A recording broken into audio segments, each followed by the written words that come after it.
Brado. Assalamualaikum warahmatullahi wabarakatuh. Di kesempatan tentunya pagi menjelang siang hari ini 3 Juli 2024 Rebu kita bertemu lagi untuk kali ini dalam obrolan Sriwijaya Siang tentang pengentasan kemiskinan. Nah, tentunya di siang hari ini kita juga bakal ngaturi kayaknya dulur untuk bisa berpartisipasi melalui line telepon di 0711 3516556 ya, untuk bertanya langsung dengan kedua narasumber yang sudah hadir di studio Perumpat dari Palembang Mak Iniari. Nah, topik apa cek nak bakal dibahas? Topik yang bakal kita bahas hari ini adalah dengan pengembangan usaha dapat meningkatkan taraf hidup masyarakat. Nah, siapa baik narasumber yang sudah hadir di studio Perumpat RRI Palembang Mak Iniari. Kalau pepatah bijak ngato ke dak kenal maka dak sayang maka dak cinto. Iya, dak kenal kita siapa nih narasumber kita sudah hadir di kesempatan siang hari ini pagi menjelang siang hari ini. Kando kami dari tentunya BPS ya, BPS Provinsi Sumatera Selatan. Beliau adalah seorang statistisi ahli media BPS Provinsi Sumatera Selatan. Ada kami biasa manggil Kando ya. Ada kakak kami ya. Ada tentunya Bapak Samsul Munawar SST MSI. Kita sapa dulu. Halo, assalamualaikum Kak Samsul, sehat? Waalaikumsalam, sehat. Alhamdulillah. Gawe tetap lancar. Lancar. Nah, itu yang dicari, lancar luncur pasti. Lancar luncur, alhamdulillah. Oke, selain Kak Samsul di studio juga mudo, belaga, ya, dan punya usaha. Siapun kan Cek Gaya ya. Beliau adalah pelaku UMKM ya. Tepatnya ini owner ya. Founder dari Keluarga Baba Wedding Organizer. Keluarga Baba dari Wedding Organizer. Karena ownernya udah berpindah, Cek. Ownernya sudah pindah jadi founder. Ke istri. Lain sih, kita malah sudah punya rumah ya. Iya. Oke, founder dari tentunya Wedding Organizer Baba tadi ya. Betul. Rumah Baba. Keluarga Baba. Keluarga Baba. Kenapa pilihan keluarga Baba? Karena kalau Baba itu panggilan istri ke saya. Ada panggilan sayang. Ya. Siapun kan mungkin kalau wong Palembang tidak ada asing lagi ya. Ada adinda kami Husni Wira Kusuma ya, atau biasa disapa Wira ya. Sehat Wira ya? Sehat alhamdulillah. Lancar ini WO-nya? Alhamdulillah. Begoyur becek kaya. Begoyur, apalagi ini kan musim kawin, Cek. Iya, musim kawin. Musim kawin jadi banyak sehingga panen. Iya. Habis Idul Adha. Jadi habis Idul Adha jangan sampai bisa nyembelih kambing sama sapi baik. Tapi kan banyak yang nyembelih perasaan. Nah, supaya tidak nyembelih perasaan dijadiin nian. Kau tepati janjimu. Kupinang engkau dengan Bismillah. Oke, caknya siru bakal percakapan kita, obrolan kita pada kesempatan di siang hari ini tentang dengan pengembangan usaha dapat meningkatkan taraf hidup masyarakat. Nah, sebelum ke Wira, tentunya kami ke Kando kami dulu. Kando Samsul ini dari BPS Provinsi Sumatera Selatan, kaitannya dengan data-data nih, kaitannya dengan angko-angko kalau kita. Nah, kita pengen tahu, mungkin masyarakat pendengar juga pengen tahu kurang lebih kira-kira sampai dengan saat ini angka kemiskinan itu sudah cak mano nih perkembangannya diatori. Ya, terima kasih Bice. Bice Lidi ya. Cek Gaya. Nama ininya TOP BGT-nya tuh Cek Gaya. Ya. Oke. Jadi mungkin dalam kesempatan pagi ini ya, kebetulan BPS juga sudah merilis angka yang terupdate lah. Tanggal 1 kemarin sudah rilis angka provinsinya. Jadi angka kemiskinan Provinsi Sumatera Selatan itu sudah di angka 10,97. 10,97.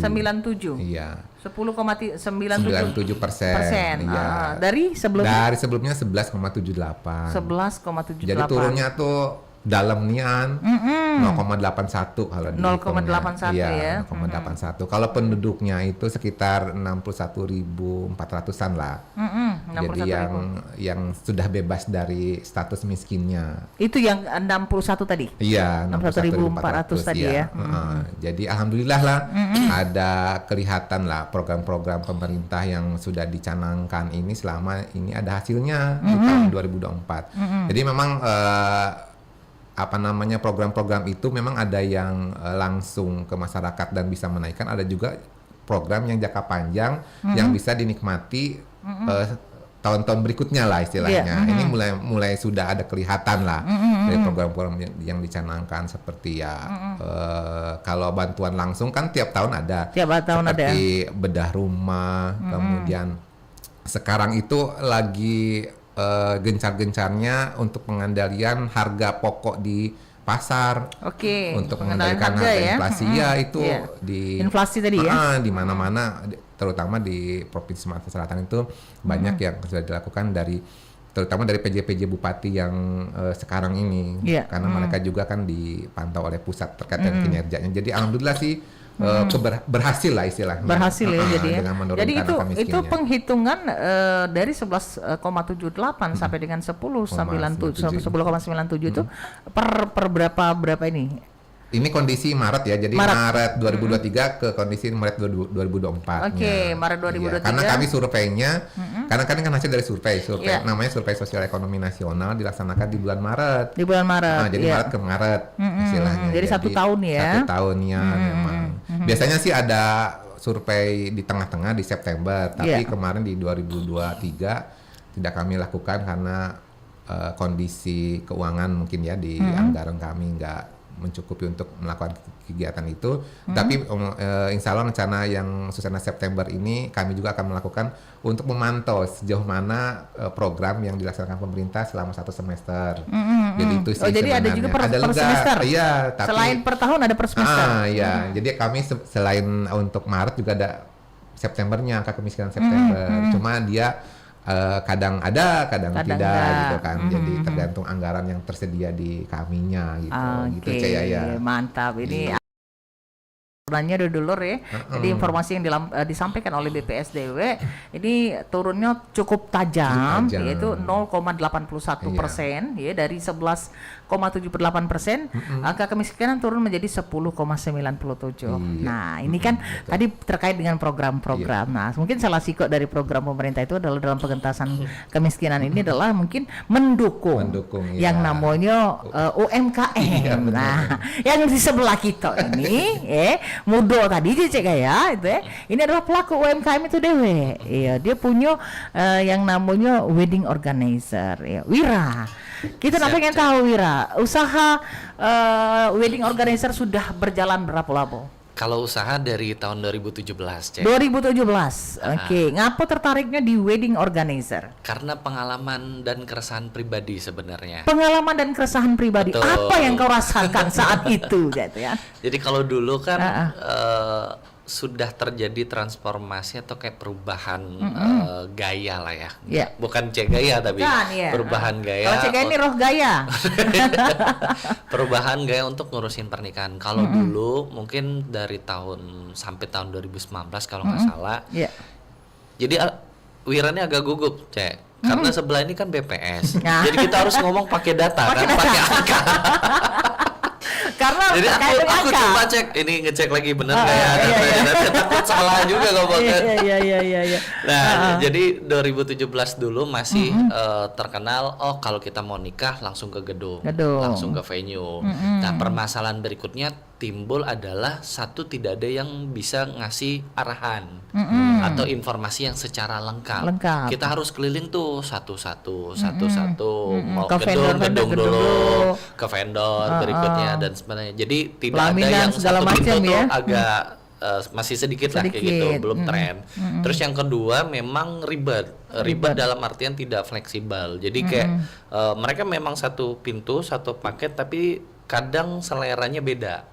Jadi kalau misal si venue nyiapin A, B, C, ternyata si calon pengantin pengennya C, D, E kayak gitu. Nah, itu jadi tuh nggak ada pilihan lain ya artinya. Nggak ada pilihan lain. Ketika mereka mau pilihan lain itu kena charge. Kena charge atau tidak berkurang sama sekali. Jadi nggak bisa di adjust si harganya itu. Nah, akhirnya timbul, oh ini sebenarnya bisa, cuman siapa yang mulai? Kayak gitu.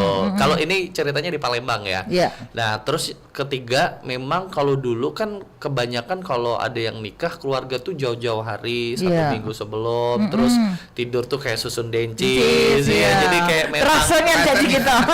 Iya kan, kalau zaman dulu kan kalau ada yang nikah satu keluarga, oh dari kampung, dari desa datang, bukan Hamin 1 atau hari, tapi udah jauh-jauh 1 hari. minggu sebelum lah minimal, terus tidur susun dencis, membaris, terus masak satu komplek bareng-bareng. Nah, sekarang tuh ternyata karena kesibukan, karena memang adanya pergeseran ya. Betul, pergeseran, akhirnya oh nggak bisa lagi nih. Nah, di situ saya ngerasa oh bisa nih, ini jadi opportunity, jadi peluang yang bisa. Dan dulu memang yang ngurusnya adalah orang-orang tua. Jadi kayak yang sekarang itu wedding 20 tahun, 25 tahun, 30 tahun tuh dulu masih muda, tapi kan kayaknya nggak ada yang ngurusin anak-anak muda tuh.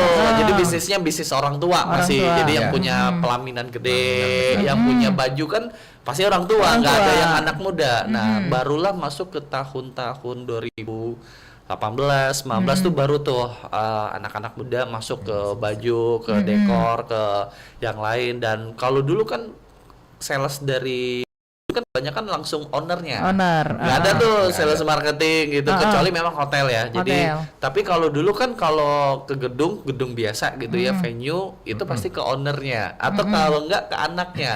Nah, jadi perubahan itu akhirnya digeser, masuklah ke sales yang lebih muda, lebih bisa nyambung ngobrolnya dan sebagainya. Itu sih Jadi itu yang menjadi latar belakang seperti itu.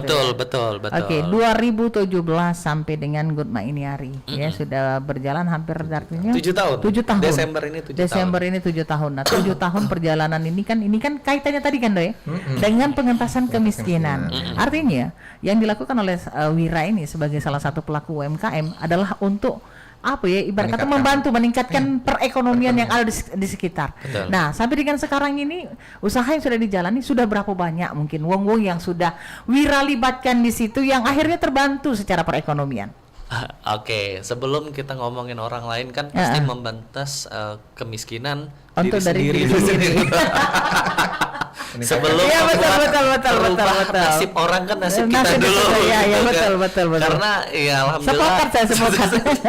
Jadi memang transisinya kan udah kelihatan tuh dari Wiran 2017 sampai ke sekarang kan memang taraf hidupnya berubah lah, bisa lebih baik dan lebih bermanfaat sih sebenarnya, Cek. Nah, dari 2017 memang awalnya Wira sendiri sama kurang lebih ada 6-7 orang yang terlibat. Karena memang kami tim aja, bukan yang punya apa. Jadi lebih ke vendor. Nah, awalnya dulu jadi artinya Wira yang mengontak vendor-vendor lainnya. Betul. Jadi bukan yang punya. Kalau dulu kan kesannya tapi ibarat kata yang lain itu dapat kecipratan nih kan Doy. Betul. Jadi efeknya. Jadi Ah. kami tuh bahasanya sales. iya. Kalau bahasa Palembangnya ngulo. Tapi jangan berat, Ngulo berat. Besar. Tapi tidak nyetuh. Cuma gigit dikit ya. Untuk tak ngajang ya, kalau mak ulo itu. Benar. Nah, jadi dari perjalanan itu transisi mulai kerasa tuh sebenarnya antara masa sebelum Covid sampai sesudah Covid. Itu kerasa banget. Jadi di saat Covid dampaknya semua kan semua industri lumpuh, semua kayak collab, banyak yang tutup dan sebagainya. Nah, ternyata kalau dari versi kami, pengalaman kami, tumbuhnya wedding organizer, kesadaran menggunakan wedding organizer itu ketika Covid, Cek. Karena mereka yang lebih ngerti aturan pemerintahnya, seperti apa, lebih tahu, kemudian lebih mau ngurusin, kemudian lebih aware. Nah, di situ oh iya ya, sebenarnya daripada susah-susah mending keluar rumah cukup by telepon, by Zoom, atau ya by chat WhatsApp lah kayak gitu, searching di Instagram, sosial media lainnya kan banyak tuh dulu. Nah, akhirnya berkembang, akhirnya bergeser tuh, Cek. Memang baru 2-3 tahun terakhir kayaknya standar wedding tuh harus ada wedding organizer-nya. Harus ada wedding. Tapi kalau 2-3 tahun sebelumnya nggak wajib. Masih panitia. Iya. Cek ya panitia bagian kesibukan. Termasuk sebenarnya yang agak disusahkan dan diuntukkan dari sebelum dan sesudah itu adalah MC, Cek. Kalau dulu MC itu segalanya diatur. Oh, ini Cak Mano, ini Cak Mano. Nah, kalau sekarang kan MC duduk manis, buka wassalamualaikum, tutup waalaikumsalam, lanjut makan. Ya, lebih manis ya, lebih manis. Jadi berbagi gawe. Nah, dari situ memang yang terlibat banyak, terutama yang besar-besar itu adalah catering. Catering ya. Catering kan memang melibatkan banyak orang juga itu. Banyak orang, mulai dari yang ke pasarnya. Ke pasar kita dapat pasar orderan lebih banyak. Terus lanjut yang masak itu kan mereka tuh nggak ngelibatin chef lulusan apa sebenarnya, yang dari tetangga sekitar yang dulu biasa kayak apa sih namanya, panggung kata bang tuh, manggung itu akhirnya diajak berganti nama jadi catering. Terus orang dekor. Jadi dan memang yang diajak baik orang catering, orang dekor tuh kan sebenarnya satu pendidikannya kita tahu sendiri lah, tidak banyak yang punya kesempatan pendidikan tinggi. Terus yang kedua memang taraf hidupnya juga boro-boro UMR sebenarnya. Jadi makan aja alhamdulillah. Nah, tapi sekarang alhamdulillah karena bisnisnya, industrinya jalan, terus efeknya juga ada, mereka tuh hampir setiap minggu tuh pasti ada. Jadi setiap minggu itu yang resminya Jumat, Sabtu, Minggu. Tapi kan persiapan ke sana ke sininya dari hari Senin sampai itu tetap berjalan bisnisnya. Jadi yang kena dampak itu memang selain pasar, orang catering, orang dekor, karena memang orang dekor itu aslinya dulunya ngambil banyak tukang. Oh, dari tukang buruh bangunan. Jadi buruh bangunan yang belum tentu kan proyek yang tiap saat gitu kan. Atau ada juga yang ngojek dan sebagainya, udah diajak jadilah tukang dekor. Gitu. Atau diajarin gitu ya. Diajarin ngerangkai bunga gimana, kemudian ngerangkai seperti apa. Nah, di situ dari sisi kami bantu masyarakat, ayo kayak gitu. Nah, itu dari yang memang masyarakat. Terus sekarang itu juga terakhir mungkin statement di kesempatan ini adalah mahasiswa sama fresh graduate, Ceng. Kalau dulu lulusan terbaru kan susah ya kalau nggak punya pengalaman kita yang waktu awal-awal kerja juga nggak segampang sekarang gitu. Terus nyari sambilan gitu ya, freelance itu kan nggak gampang-gampang juga, dan hasilnya ya 50.000 aja udah bersyukur sebenarnya gitu kan, sekali freelance. Tapi sekarang rata-rata ada yang 100, 200, 500, kan lumayan tuh kan. Ada yang 1 juta sebenarnya, tergantung pengalaman dan skillnya gitu. Nah, jadi dibayar juga sesuai dengan pengalaman dan betul. Nah, ternyata memang di industri wedding kepake tuh, termasuk tim wedding organizer, tim fotografer, MUA yang masangin sunting baju. Itu tuh kepake sekali. Misal ada yang memang relatif ya, ada yang 100, 150, 200, 300 dan sampai yang paling gede. Itu kan tapi lumayan kalau tolak ukur dibanding zaman sebelumnya. Gitu. Jadi zaman-zaman ngerintis dulu wah enak gitu ya. Memang yang namanya merintis kan ya. Iya, sekarang kebanyakan akhirnya kebantu yang mau tamat ya, atau kuliah, yang lagi kuliah dia bisa bayar semesteran sendiri, dengan sendiri. Jadi ngebantu orang tua supaya biar bisa meringankan. Jadi kebagi yang harusnya bayar SPP atau apa, ada bantuan nih subsidi gitu. Terus ada juga mungkin yang lain. Nah, yang mau tamat tuh kan butuh uang skripsi, kemudian lain-lain itu kan lumayan, Nah, ternyata dari industri wedding itu kita bisa dapat peluang cuannya kayak gitu. Apalagi yang fresh graduate dapat jam terbang pengalaman. Sekarang kalau orang pengalaman kamu apa gitu kan, oh di wedding organizer ngapa, kalau memang bisa ngerjain sesuatu dan banyak hal itu juga menjadi nilai plusnya. Oke, itu dari Wira. Kalau kita balik lagi, luar biasa kan. Waduh, gitu kan. Jadi pikirannya sampai ke depan itu kan. Visioner. Kalau semua cak ini kemungkinan kate lagi miskin ya. Tapi kalau misalnya ada kate yang miskin, kate yang kayo. Kayo galau jadinya. Oke, kembali kepada Kando Samsul tadi, Kando. Terkait dengan tadi program-program. Ada disebutkan juga bahwa untuk pengentasan kemiskinan ini banyak program yang sudah dilakukan pemerintah, baik jangka panjang, jangka pendek. Nah, berdasarkan pengamatan dari BPS sendiri, gitu kan, dari data-data yang didapat seperti itu, program-program seperti apa yang memang sudah kena dan benar-benar tepat sasaran kepada masyarakat dalam penurunan angka kemiskinan, terkhusus di Sumatera Selatan ini? Yes, terima kasih Cak Yaya. Memang ada beberapa sih program yang sudah canangkan pemerintah, di antaranya yang sudah rutin PKH, kemudian BOS dan sebagainya lah. Nah itu memang dirasakan oleh masyarakat ya sekarang inilah. Tetapi intinya tadi sudah disampaikan oleh Wira terkait dengan UMKM tadi, ternyata multi efek ternyata. Luar biasa kan? Bukan hanya bukan untuk Wira aja sendiri, gitu bukan ya. ternyata Semua masyarakat bisa terlibat dan ini menurut data ini garis kemiskinan yang untuk batas dia miskin atau tidaknya itu kalau tahun 2024 itu 54.000 atau sekitar 600 lah, 600.000. Nah, kalau misalkan satu orang tadi dapat freelance lah dari satu kali acara 100 kali 6 acara lah, 6 acara dan 600 itu udah di luar kemiskinan. Sudah lewat dari batas gitu ya. Kemiskinan. Jadi itu saya bersyukur sekali sih dapat informasi ini, ternyata memang besar sekali pendapatan. Jadi dia meningkatkan dirinya sendiri, bisa juga mengajak orang lain untuk mendapatkan hal yang sama dengan dirinya gitu. Tetapi itu tadi intinya adalah kita yang ingin berusaha untuk meningkatkan taraf hidup. Walaupun banyak pekerjaan tapi dia nggak mau, sama aja bohong gitu. Tadi mengajak ojek online, kemudian buruh bangunan. Nah, karena buruh bangunan tidak diberdayakan semua. Tidak setiap saat dia dapat proyek segala macam. Jadi itu membantu lah. Tapi kalau WO ini mungkin hampir tiap minggu ada pasti kan. Dalam satu minggu tuh bisa sampai 3 kali mungkin dan itu bukan cuma satu titik. Biasanya itu ya Wira ya. Yang kita ini bukan satu titik ya kan. Makanya kami belum pernah ketemu kan. Oh sekarang itu kan satu hari itu pagi, siang sama sore kan ada acara. Ada acara. Kadang kalau ke hotel gitu booking sudah selesai. Karena ada pakai lagi ya. Begitu saya kan. pengalaman begitu sih. Jadi kalau yang sekarang itu tadi juga dijelaskan bahwa yang masih postgraduate segala macam, yang masih punya cari pengalaman itu dijadikan itu juga bagus sebenarnya sih. Nanti mungkin pemerintah juga mendayakan atau mencari kegiatan-kegiatan yang memang melibatkan orang-orang tersebut. Jadi dia bisa, kan kadang gini, menjadi mahasiswa bukan hanya untuk orang kaya, untuk orang miskin juga banyak itu dengan beasiswa segala macam. Karena untuk meningkatkan taraf kehidupan mereka ke depan, begitu keluarga kan. Satu lah di antara satu rumah tangga, satu keluarga lah. Satu kakak, satu mahasiswa gitu yang berhasil. Dan kadang mereka tuh kalah bersaing dengan yang lainnya itu karena tadi kepedean sama pengalaman tadi, kita ajak rangkul semua gitu.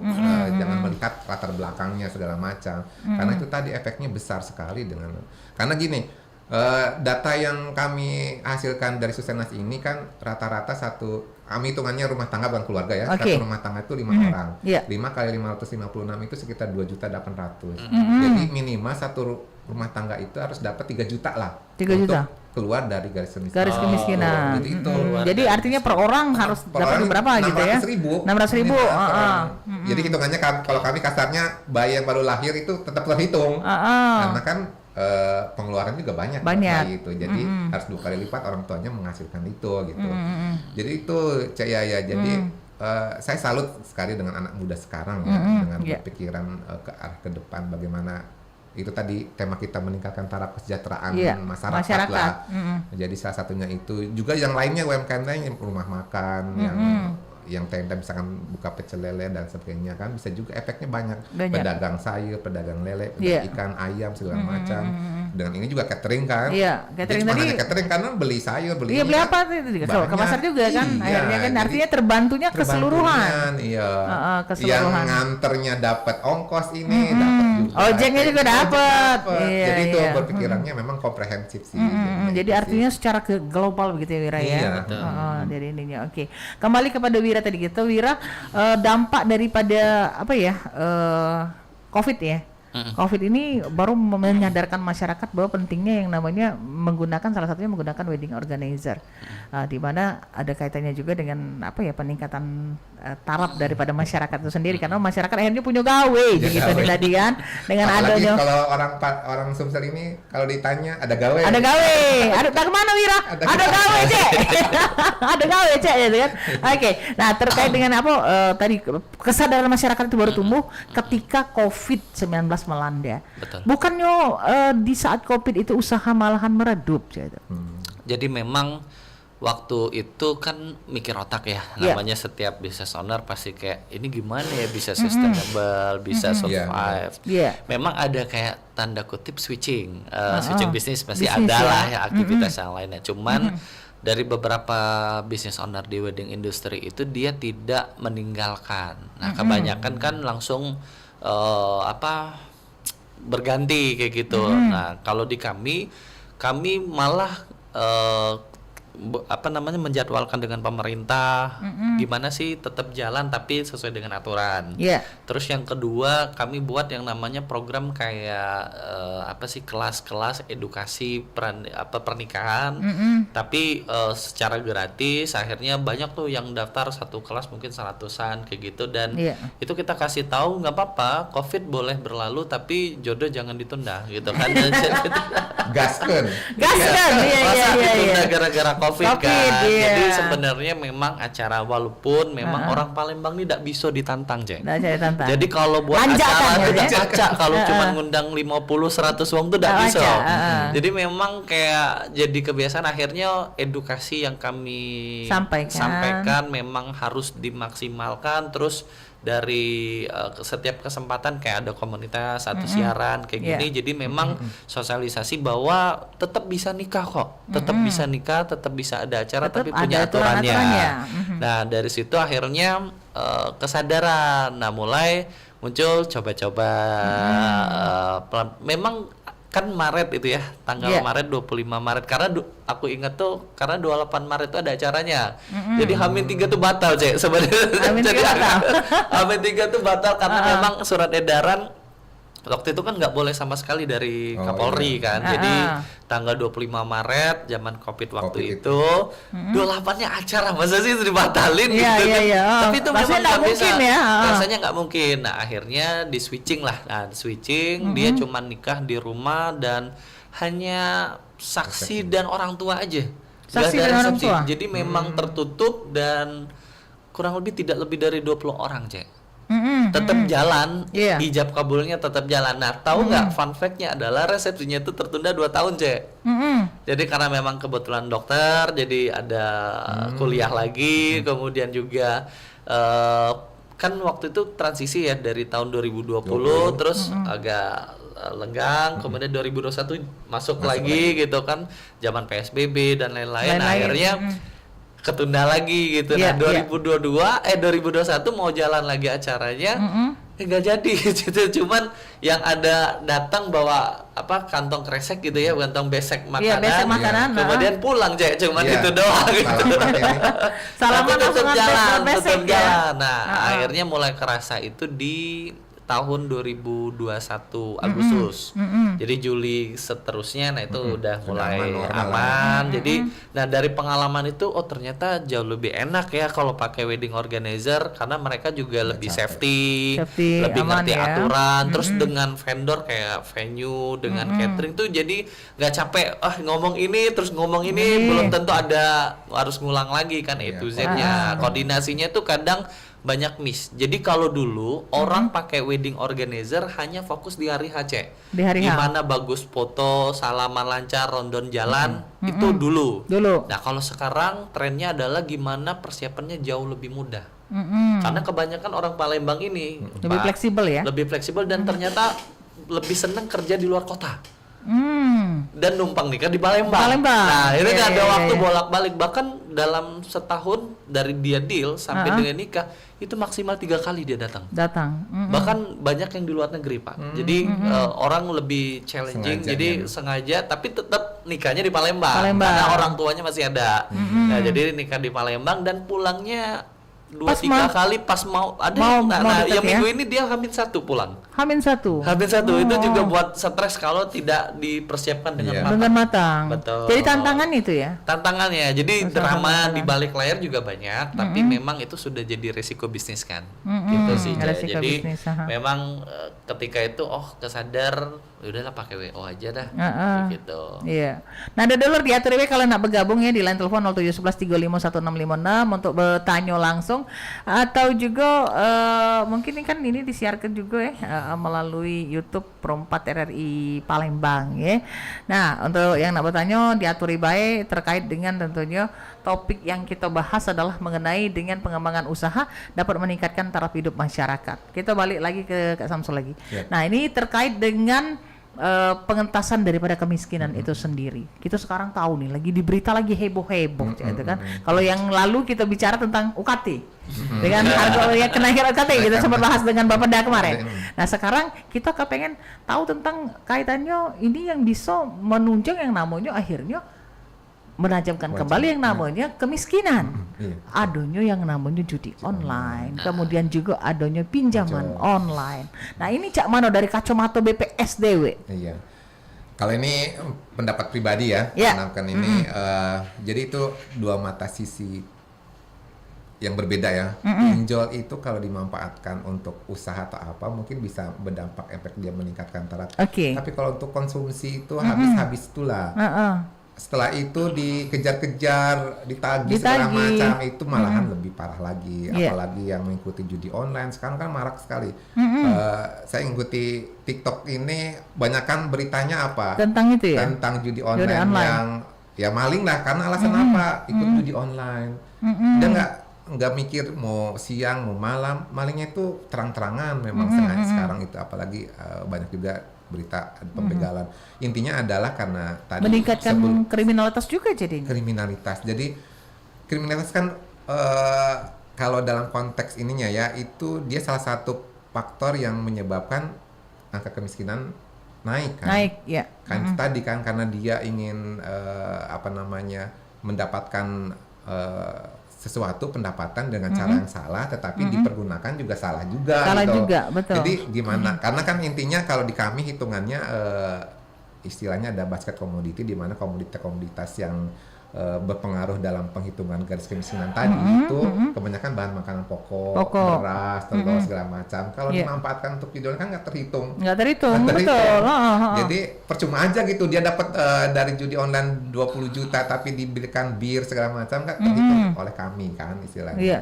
Jadi itu tadi mohon masyarakat juga janganlah tercebur lah istilahnya. Judi online nggak ada manfaatnya, banyak mudaratnya lah kalau istilah mudaratnya. Jadi pinjol ya kalau misalkan pinjamannya tadi digunakan untuk yang bermanfaat bisa meningkatkan dan bisa mengembalikan juga untuk jualan tadi misalnya kan. Kalau untuk konsumtif janganlah, pertimbangkan kembali lah, kecuali kalau yang mendesak kemarin untuk bayar UKT tadi.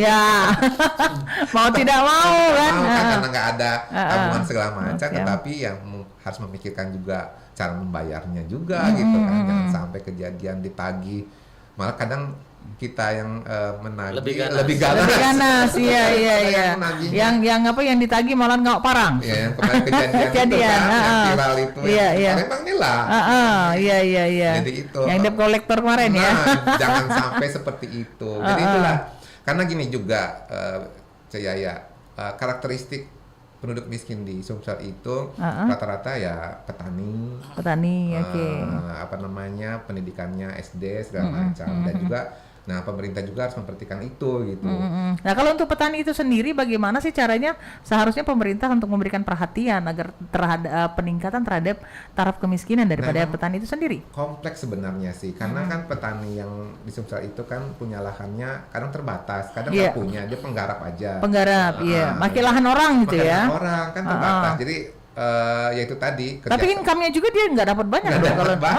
Makanya itu rata-rata kan itulah penduduk miskinnya banyak kan di lapang usahanya di pertanian segala macam. Nah itu kebijakan pemerintah juga memang diberikan sedikit keahlian atau apa selain dia bertani atau apa gitu yang bisa dia meningkatkan. Misalkan kalau dia ada bakat jualan selain petani, ya kasih pendidikan lah gimana, atau kasih modal atau seperti apa, atau yang lainnya dikasih bibit atau apa sehingga dia bisa mendapatkan. Jadi ada supportnya luar biasa dari pemerintah. Apakah itu sudah berjalan sampai kalau berdasarkan pantauan pemerintah BPS? Provinsi dari 2022 masalah ada namanya program gerakan Sumsel Mandiri Pangan. mandiri pangan. Yang Oke. memberikan bantuan-bantuan bibit, bibit lele, bibit tanaman pangan dan Pangan. sebagainya. Itu sudah berjalan. Sudah berjalan ini dan alhamdulillah sebagian ada yang berhasil. Memang itu tergantung dari diri kita sendiri. Gimana mau membantu juga program pemerintah dan meningkatkan taraf kesejahteraannya dia gitu. Nah, tapi ada juga ini termasuk tidak kira-kira misalnya petani menjual dengan sistem ijon. Nah, ada kan itu kan yang dia belum apa nih, belum harusnya panen, udah dijual dulu nih karena kebutuhan gitu kan. Nah, itu gimana nih? Memang sih memang harus berpikirnya bisnis juga, petani terus dibiasakan itu. Diberikan edukasi juga. Okay. Karena ijon memang dia pada saat itu menguntungkan dia, bermanfaat bagi dia, tetapi kemudiannya dia harus berpikir lagi dapat dari mana lagi, karena kalau pada saat panen dia dapat menghasilkan lebih besar daripada kita diijonkan, itu kita nunggu sebentar aja gitu ya istilahnya, lebih bersabar lah istilahnya. Tetapi ya masing-masing masyarakat punya keterbatasan kebutuhan jadi ya. Kita tidak bisa mengintervensi lah. Nanti kita tunggu sebentar padahal dia butuhnya sekarang. Gitu. Nah, makanya pemerintah itu harus hadir di saat itu ya. Gitu. Apa yang harus dilakukan? Apakah memang ada pinjaman lunak atau apa gitu ya? Untuk bisa menunjang sementara begitu ya. Bayarnya ketika dia panen lebih besar pendapatannya gitu dibandingkan dengan diijonkan. Itu sih. Sebenarnya di situ edukasi kepada masyarakatnya itu sendiri ya, petaninya itu sendiri ya. Oke, Wira, kalau kita ngomong ke masalah usaha yang Wira sudah jalani dari 2017 sampai dengan saat ini. Kan ini kan kita kaitannya juga ini kan program pemerintah adalah menunjang dari pelaku usaha kecil dan menengah. Nah, Wira sebagai pelaku usaha kecil dan menengah itu sendiri, terkhususnya untuk founder daripada wedding organizer ini, apa yang sudah Wira rasakan tentunya dari yang dilakukan oleh pemerintah dalam hal ini? Tadi sih nyimak dari obrolan Pak Samsul ya. Jadi salah satu poin terpentingnya adalah menjaga stabilitas harga bahan pokok. Jadi memang peran pemerintah di sisi industri wedding kenanya di menjaga stabilitas harga bahan pokok di pasar. Karena kalau misalkan naik, itu semua berubah. Kalau cost-nya berubah semua, reganya itu berubah semua. Kalau nggak reganya yang berubah, rasanya yang berubah. Kan kalau orang Palembang, cabe. Iya, kalau orang Palembang kan nak murah, nak enak aja. Jadi memang salah satu peran penting pemerintah yang selalu kami harapkan adalah menjaga stabilitas harga bahan pokok di pasar. Itu dulu nih yang pertama. Yang kedua memang mungkin menjaga kondusivitas keamanan. Tapi sekarang memang 5 tahun terakhir kan khususnya di Sumatera Selatan aman ya, tidak ada demo, tidak ada yang zero konflik lah zero konflik yang antara tawuran yang seperti apa besar dan sebagainya itu hampir dikatakan tidak ada. Jadi itu juga karena kenapa itu kan termasuk force major. Jadi force major seandainya nih ada satu calon pengantin yang udah mesen satu gedung atau satu venue atau bahkan hotel, ternyata di area tersebut diblok oleh kerusuhan dan sebagainya. Nah itu tuh bahaya kayak gitu. Jadi di situ juga diharapkan peran pemerintah untuk mengamankan lingkungan, kemudian kondusivitas dari aktivitas masyarakat sekitar. Jadi termasuk lalu lintas. Nah, sekarang lalu lintas juga udah enak, apalagi dibangun beberapa titik flyover, kemudian jembatan musim dan sebagainya. Jadi nah ini juga nih harusnya yang dia orang ulu nih, kebiasaan kan kalau kita nikah ulu ya di ulu aja. Venue. Nah sekarang bisa hilir. Karena sebenarnya faktor milih lokasi venue itu bukan jauh atau dekatnya. Tapi berapa banyak persentase kita ngundang banyak tetangga atau tamu undangan. Kalau tamu undangan yaudah di tengah kota aja. Nah permasalahannya kan kalau dulu jarak rumah ke kota kan agak lumayan. Nah sekarang kan banyak jalan alternatif, terus juga macet ya tetap ada, cuman udah berkurang gitu. Itu sih sebenarnya dari lalu lintas, pembangunan tata kota, kemudian dan beberapa hal yang lainnya. Mungkin satu sih sebenarnya mungkin bisa disampaikan ke pemerintah adalah kebanyakan mahasiswa itu diberdayakan di perusahaan-perusahaan besar aja. Dan kebanyakan di luar. Contoh nih kayak Poltekpar atau kampus-kampus yang lain tuh kayak tanya magang internshipnya di mana, pasti di Bali, pasti di Jogja, pasti di Bandung.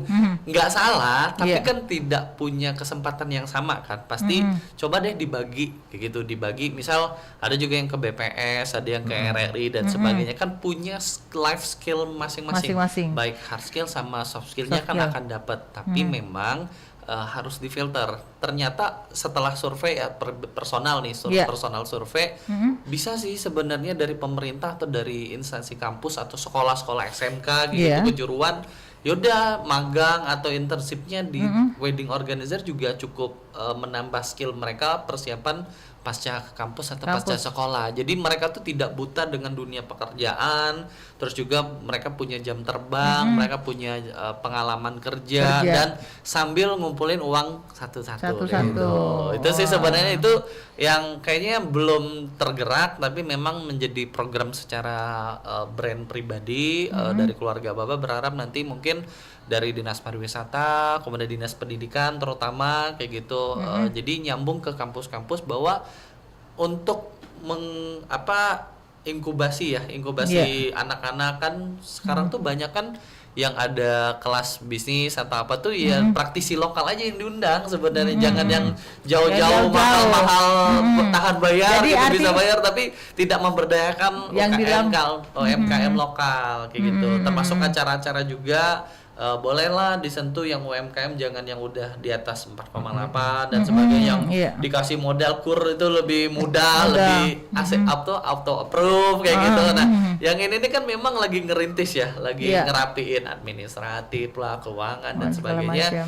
Cuman mungkin di situ juga sih boleh diharapkan. Diharapkan dari pemerintah itu sendiri, gitu, peran pemerintah sendiri. Nah, kalau ketika Covid kemarin peran pemerintah bagaimana nih terhadap pelaku UMKM? Kalau peran pemerintah cakep ya? Khususnya Kota Palembang. Karena kan skupnya kota ya. Provinsi nggak pernah ya, kayak kami langsung ngumpul asosiasi wedding organizer namanya Hastana. Jadi ngumpulin ada sekitar 20 wedding organizer yang tergabung. Tapi sebenarnya wedding organizer yang banyak komunitas sama kayak MC lah gitu Ada yang 40, ada yang 50 anggotanya. Sebenarnya ratusan tuh ada WO di Palembang. Nah, cuman karena dari situ kami audiensi dengan waktu itu wali kota, kemudian Sekda dan lain-lain, DPRD, kemudian PHRI, Babe Erlan dibantu. Jadi gimana sih sebenarnya venue ini tetap ada bisnisnya, jalan bisnisnya, tapi tidak merugikan, tidak kan pemerintah ini takut-takut ya kalau kemarin ya, jadi tetap yaudah tenang, tetap bisa jalan gitu semua happy lah gitu. Nah di situ tapi katanya lebih miring loh harganya ketika Covid kemarin ya, karena ada ini pengurangan pajak dan sebagainya. Betul. Kan orang lebih retribusi dan lain-lain juga kurang. Aku dapat info itu juga. Jadi selain dari kebijakan membolehkan tetap adanya acara, tapi dari sisi income, pengaturan, pajak, retribusi dan lain-lain itu juga dibantu oleh pemerintah sih sebenarnya. Terutama dari pihak hotel kan sedih ya Cia ya, venue dan lain-lain kayak ini belum dapat uang udah diminta gitu. Itu sih sebenarnya. Tapi selama ini alhamdulillah mungkin kurang lebih 5 sampai 10 tahun terakhir no isu lah untuk pemerintah memang tetap care di UMKM, salah satunya termasuk di industri pernikahan, wedding industry jemputnya. Kalau jadi kami kan ada industri F&B, ada yang lain-lain gitu ya. Kalau kami nyebutnya wedding industry. Wedding industry. Oke. Jadi artinya lumayan banyak ya yang dikerjakan oleh pemerintah sendiri yang membantu dari wedding industry tersebut ya. Betul. Oke. Baik kan Dok, kita inilah sudah hampir ada di penghujung kebersamaannya. Tidak terasa kan, ngaceng-ngaceng aja tidak terasa kan. Nah, sebelum kita kepada closing statement, ini kalau menurut pandangan dari BPS sendiri yang sudah dilakukan pemerintah sudah maksimalkah atau masih ada yang perlu diperbaiki begitu? Ya, ini bagus sekali di ujung acara ini. Karakteristik miskin di Sumsel ini tuh kalau dibedakan wilayah kan perkotaan pedesaan. Perkotaan itu jumlahnya lebih kecil dibandingkan pedesaan. Kemarin penurunannya memang jumlah penduduk miskin yang turun tuh banyak kan di pedesaan karena memang penduduk pedesaan lebih besar daripada perkotaan. Nah, pemerintah itu dengan melihat kondisi seperti ini nanti fokus utamanya memang selain tidak boleh menafikan untuk yang perkotaan juga sih tadi pedesaan itu harus yang kena lah dengan orang-orang di desa itu apa yang tadi kan karakteristiknya petani segala macam dan pendidikan yang masih sekolah dasar apa memang GSMP-nya dikejarkan kembali dan segala macam karena Cahaya informasi yang terakhir kami dapatkan RPJPD-nya Sumsel itu target penurunan angka kemiskinan di 2025 itu 10,37 atau 9,37. Jadi range-nya antara 9,37 sampai 10,37. Sekarang 2024 10,97 masih 0,6 lagi. Itu kan harus punya effort yang besar. Itu artinya menjadi PR ya? Nah, sekitar 40 ribuan lah. 40 ribuan. Penduduk miskin yang harus kita naikkan lagi taraf hidupnya. Nah, itu bukan hanya sekedar kita wacanain ini harus ada ininya. Emang kalau denger 0, sekian itu kayaknya kecil ya kalau gitu ya. Tapi kalau kita dikalkulkan 8.700.000 kita kan penduduk Sumsel itu. Dan ini bukan PR main-main gitu kan. Itu dia. Kita aja baru merasakan penurunan ini di 2 tahun terakhir 2022 0,89 turunnya. Nah itu kejadiannya takutnya di 2023 kita turunnya dikit cuma 0,1 sekian ya. Sekarang turun lagi banyak 0,81. Nah kita 2025 itu harus apa gitu, jangan terlena dengan sudah turun gitu. Sekarang betul. Oh iya program ini tidak. Tadi ya sudah dibilang harus berkelanjutan kita tuh kerjanya bahkan harus kita tingkatkan. Untuk mencapai target tadi gitu. Makanya kami juga menyarankan juga dengan pemerintah kita sering-sering melakukan FGD. Jadi sinkronisasi sinergitas dengan OPD-OPD yang ada anggaran untuk pengentasan kemiskinan itu ayo kita sama-sama. Ada yang perbaikan sanitasinya, ada yang bedah rumahnya, ada yang tadi pengendalian harga bahan pokok dan sebagainya itu harus sinergi gitu. Supaya tadi jangan sampai terpuruk kembali yang tadi sudah keluar. Jadi artinya jangan cuma sekedar satu sisi aja, tapi ketiga sisi itu harus terpenuhi semua begitu. Dan kalau kita punya semangat sama itu insya Allah lah kita akan kembali lagi bisa menurunkan angka kemiskinan sesuai dengan target yang disampaikan pemerintah. Baik ya. Oke, sebagai closing statement mungkin ke Wira dulu baru ke Kanda Samsul. Silakan apa yang menjadi pesan dan juga harapannya. Oke, di Kota Palembang ada 16 kecamatan, Jadi kalau berdasarkan data itu kan kurang lebih dalam satu hari itu ada 50 pasang. Karena di setiap kecamatan KUA itu kurang lebih ada 4. Jadi 4 KUA petugas kayak gitu. Artinya kan kurang lebih 50-60 orang yang bisa nikah dalam satu tanggal. Sekarang memang trennya baru dari 50 lah kita ngomongnya, baru 20 menuju ke 30 orang yang pakai wedding organizer. Mudah-mudahan bisa jadi ke 30 ke 40-nya.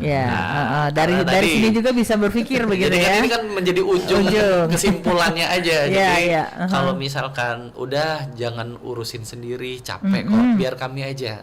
Iya. Jadi saya jadi ingat itu kata-kata itu.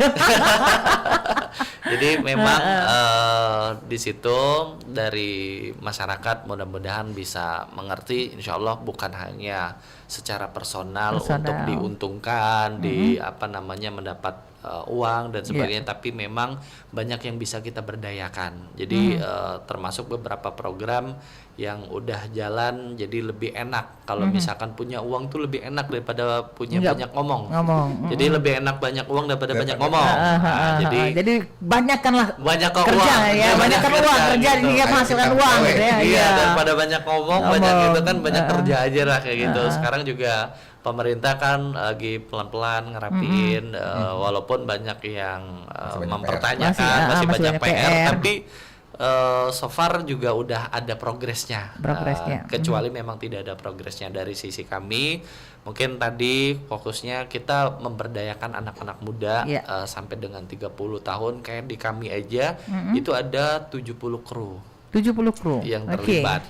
Nah, venue kurang lebih 50 venue. Itu yang bisa berubah Tapi sedikit banyak sedikit gitu. kepo. Dalam satu misalnya satu minggu kan ada mungkin Jumat, Sabtu, Minggu gitu ya. Itu dalam satu harinya, entah di hari Sabtu atau di hari Minggu atau hari Jumatnya, itu biasanya berapa titik? Average-nya aja ya. Berapa? Ini bayangan aja nih. Tengah aja ya. Iya, Tengahnya titik itu, berapa titik gitu?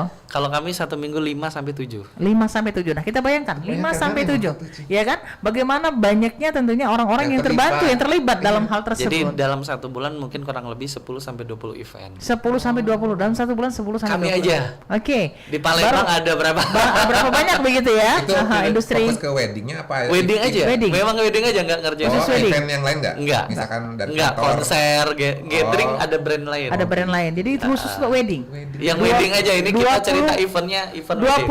20 event Iya. dalam Kayak satu bulan bulan. Juli ini 21 malah. 21. Nah, 21 event. Kita bayangkan dalam saat ininya 20 Banyak kan? banyak begitu kan? Ya, Banyak makanya peluang terlibat kerja. banyak orang. Banyak terlibat. Dan satu kali turun bisa 14 sampai 20 orang. 14 sampai 20 orang. Oke. Yang dari kami ya. Iya, belum yang dari timnya, belum yang dapat fotografer, fotografer segala macam. MC, Oke, baju, catering, venue dan lain-lain itu dekor Di luar lebih dari banyak. itu. Betul. Oke. Kurang lebih mungkin kita ngomong 50 lah. 50 orang terlibat dalam satu wedding. dalam satu wedding. Yang Masya terlibat dan diberdayakan itu yang kelihatan, bukan yang, di kelihatan. belakang layar. Oke, yang kelihatan. Ini luar biasa nih Kando.